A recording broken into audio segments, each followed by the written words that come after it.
Hello, everyone. This is another Black Conservative. I am Ryan Bolin. Thank you for joining me. I just read something that's not surprising to me.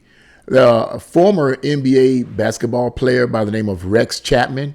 I don't know if any of you guys are familiar with him. I never heard of him because I don't watch basketball like that. Accused Supreme Court Justice Clarence Thomas as a black white supremacist. A black white supremacist. Now, some of you have probably heard that term being used before by liberals, mostly white liberals, who somehow, in trying to describe their hatred or dissent towards black conservatives, they call them a black white supremacist. So let's see what he has to say in this article. Let's analyze this. Let's see his reasoning. Former NBA player Rex Chapman blasted Supreme Court Justice Clarence Thomas on Thursday, likening him to a, quote, black white supremacist. What the heck is a black white supremacist? This is comical. There's sometimes basketball analysts, and by the way, before I go any further, this is more or less, the article that I'm reading is more or less an opinion piece. So you're going to see a lot of the writer of this article, you're going to see a lot of his opinions and biased opinions in this. But I want to get at the factual data, so that's what we're going to talk about. But sometimes basketball analysts and full-time Twitter personality began his rant by sharing a video of Thomas and the son of late Supreme Court Justice Antonio Scalia, I don't know if I'm pronouncing that right, attending graduation at Christendom College in 2018. Chapman noted that besides Thomas, there wasn't, quote, another person of color in the picture. And by the way, let me just put out here right quick. If you go to www.breitbart.com, you Google that, and then you go to Breitbart News and look up the title of the article, it will show you the pictures of this photo where Justice Clarence Thomas attended the graduation of Christendom College students along with late Justice Antonio Scalia's son in 2018. And I'm looking at the picture, and okay, there's very few blacks at all. I think he is the only black person in that photo. So I guess they're saying that he's trying to say, well, you're the only black person in that photo. In other words, this just black tokenism is what they call it. Okay, they picked you because they wanted to make it look like we're a place that's unbiased, we're not racist against blacks, woo woo woo woo woo, and that's what the situation is. That's why you see that. That's basically what he's getting at, I believe. So the article goes on to say, Chapman then oddly claimed that the graduates in the video and their parents viewed a picture with Thomas as their, quote, entry into black America. And there's a tweet by Rex Chapman that says, and this is a tweet, I think the thing I think is most funny about this is that these white kids and their parents view this as their entry into black America. But let me say something about that photo there. That a photo with Clarence Thomas being the only black person there. That doesn't necessarily mean that the institution itself was racist. It could mean that there aren't that many black people or weren't that many black people attending that institution. It don't necessarily mean that it was racist. See, but that's really what I sense this Rex Chapman guy is getting at. Oh, this place was racist, and the only reason why they picked Clarence Thomas was because he has a coon mentality or whatever the heck that's supposed to mean. Or he's just subversive to them, whatever you want, master, whatever you want me to do, or whatever, and that's the kind of mindset that supposedly he had, and that's why they picked him. According to what I'm deriving from Rex Chapman. So, but it's totally ludicrous because that may not be even the reason.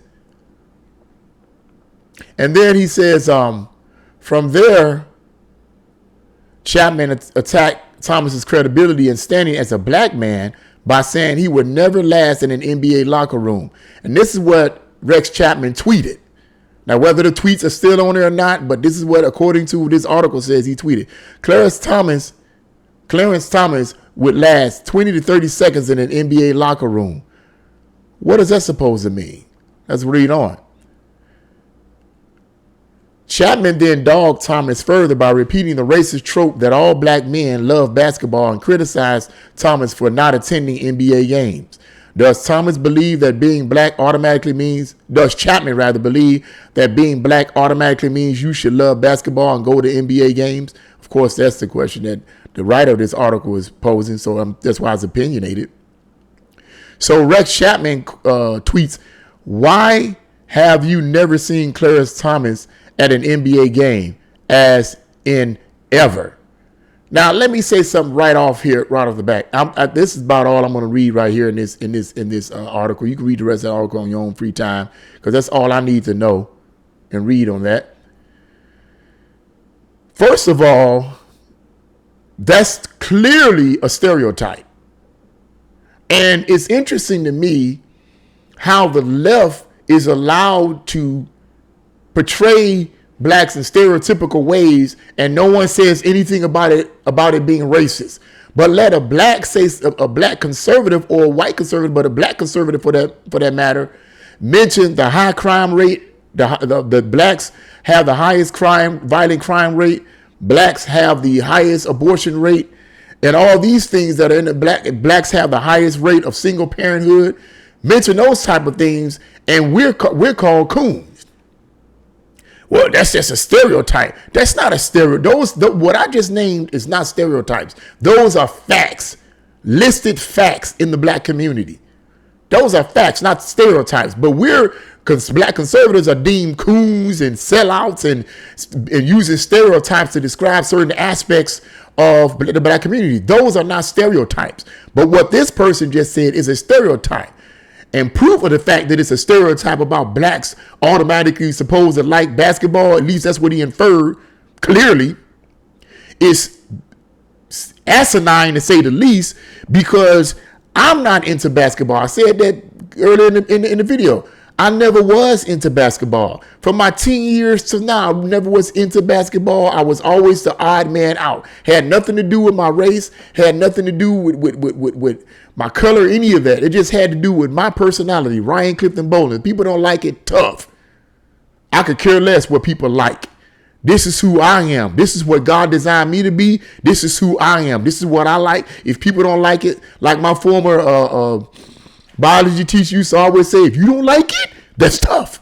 If you don't like it, that's tough. I mean, it's who I am, is what I like.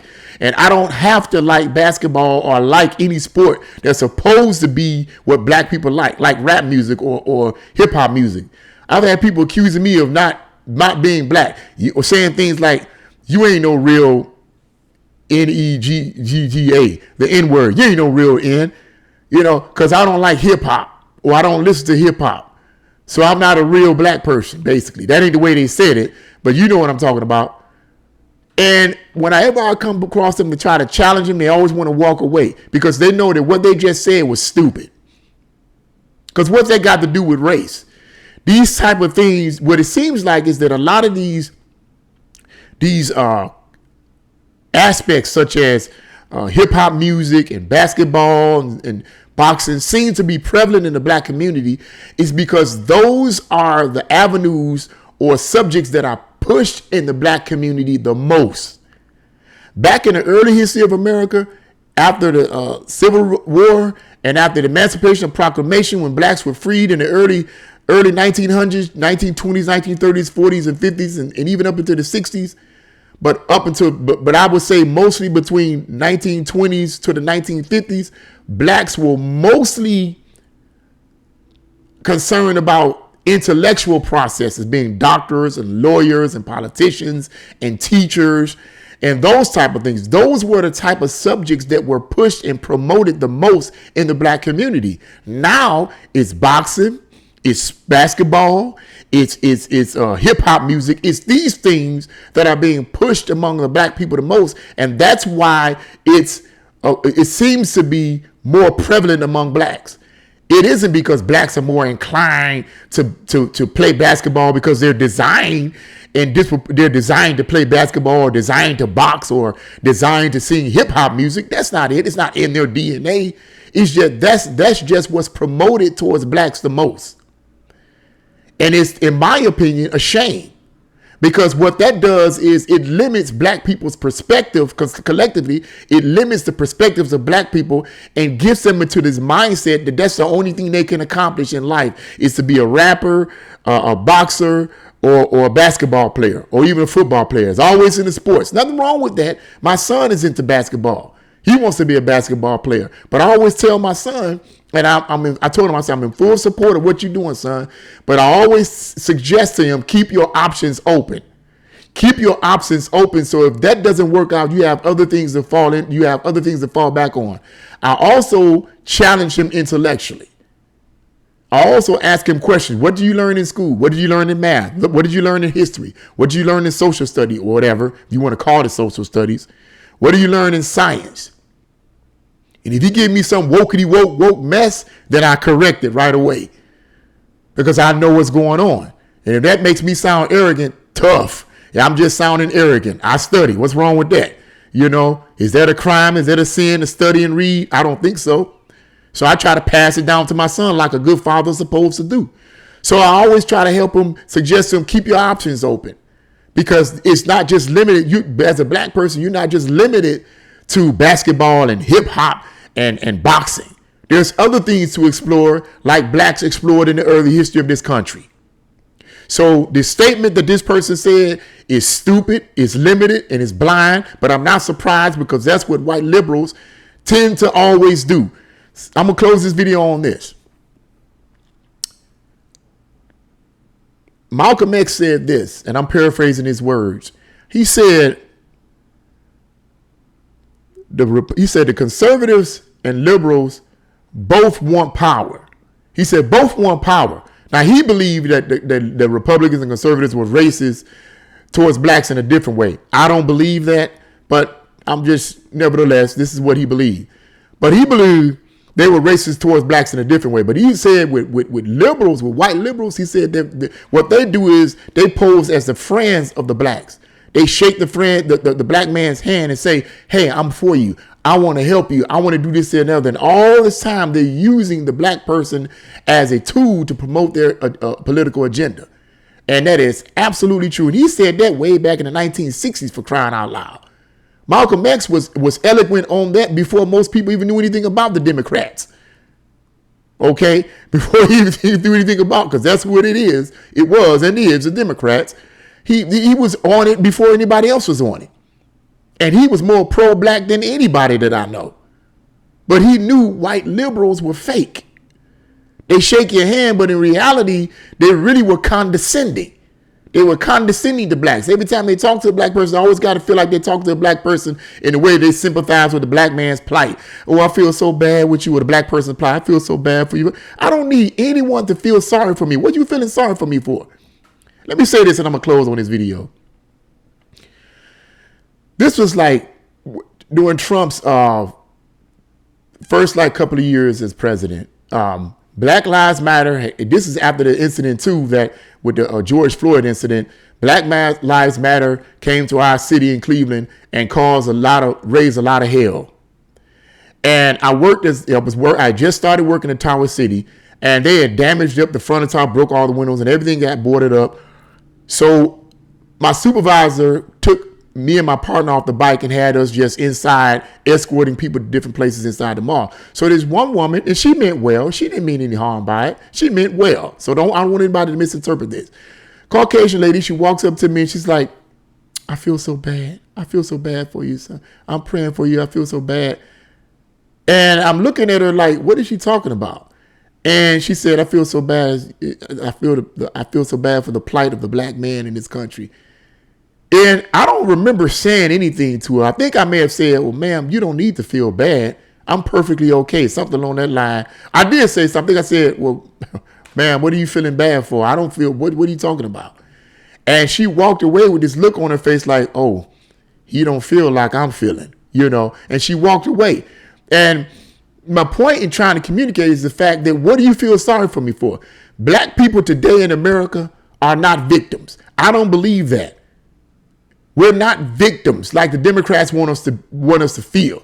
So you got all these liberals walking around feeling sorry for us. I don't need anyone to feel sorry for me. I'm blessed. I'm better than blessed. So I don't need no one to feel sorry for me. I have my challenges like everybody else has their challenges.